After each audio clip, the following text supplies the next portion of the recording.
క్రీస్తుని సిలువ వేయడానికి గల 5 కారణాలు. యేసుక్రీస్తుని సిలువ వేయడానికి గల 5 కారణాలు. ఇప్పుడు మనం ప్రతి నెల ఏం పొందుకుంటాం? మనం బల్లారాధన. ప్రతి నెల బల్లారాధన తీసుకుంటాం. అంటే బల్లారాధన తీసుకుంటున్నామంటే ఎవరు శరీరాన్ని, ఎవరు రక్తాన్ని మనం జ్ఞాపకం చేసుకుంటున్నాం ప్రియులరా? ప్రభు యొక్క రక్తాన్ని, అలాగే ప్రభు యొక్క శరీరాన్ని జ్ఞాపకం చేసుకున్నాం. ఇప్పుడు యేసుక్రీస్తు సిలువ వేయబడడానికి గల 5 కారణాలు నేను జాగ్రత్తగా చెప్తాను, వినండి ఒకసారి.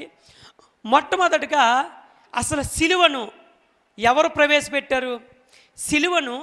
సిలువ శిక్షను ఎవరు దాన్ని సమాజంలో, సంఘంలో ప్రవేశపెట్టారంటే ఫోనీష్ అనే తెగవాళ్ళు సిలువ శిక్షను ప్రవేశపెట్టారండి. రాసుకోండి, ఎవరు? ఫోనీష్ తెగవాళ్ళు, ఫోనీష్లు అంటారు. అనగా ఫోనీష్